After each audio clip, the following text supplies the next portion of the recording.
Which of you ex-servicemen that served in Northern Ireland, especially those that served in the 70s, ever thought they'd see the day when the IRA and its political wing, Sinn Féin, would actually take power in Northern Ireland? Gerry Adams is laughing. Michelle O'Neill is laughing. They now control the Royal Ulster Constabulary and have all the records at their disposal to see which soldier will be prosecuted in the near future. Had I listened to officers and carried out orders, there would be a good possibility that I would be going to jail or in jail at the present time.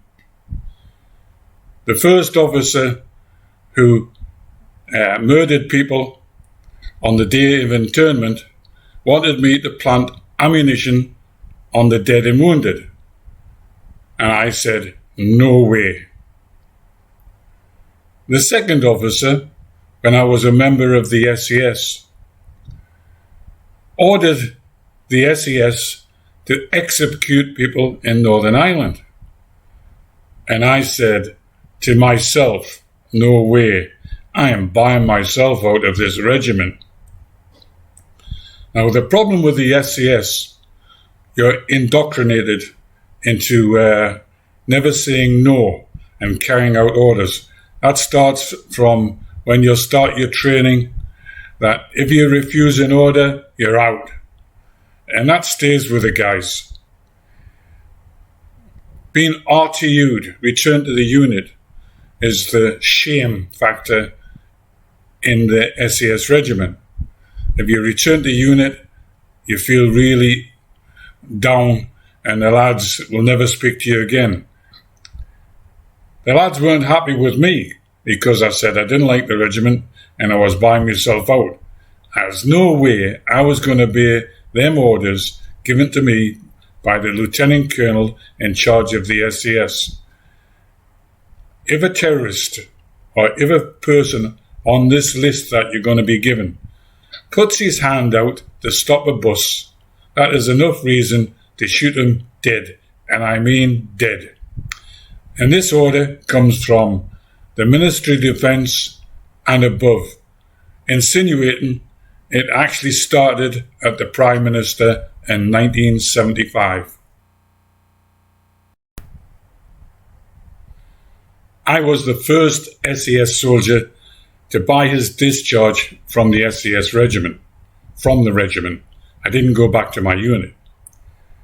Many others followed or asked for return to unit because not all SAS are stupid and brainwashed. They realized these orders were illegal.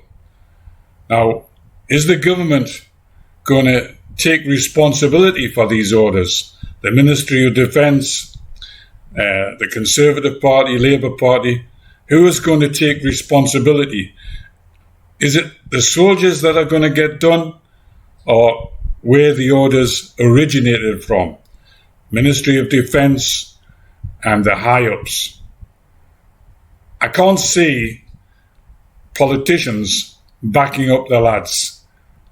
They're going to sacrifice SAS soldiers for sure.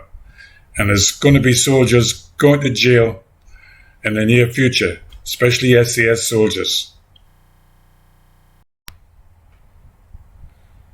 I am now vindicated for all my past videos. I was telling the truth about the shoot to kill in Northern Ireland. Now, we've just seen the fact that 50 years later, the IRA and its political wing have took power. All you soldiers that served in the Gulf War, Afghanistan, and places like that, you've now got a problem. In 50 years' time, who is going to be head of the politicians in the United Kingdom? Labour, Conservative, or the new Hamas, ISIS, Muslim party? You all have a problem in the future. If politicians don't stop this arrest of soldiers, no soldier is going to be safe. I will now be seeking compensation. I had to give up my career and actually pay to get out of the SAS regiment because of these illegal orders. I loved the army. I loved my career in the army. And I had to leave it all because of illegal orders.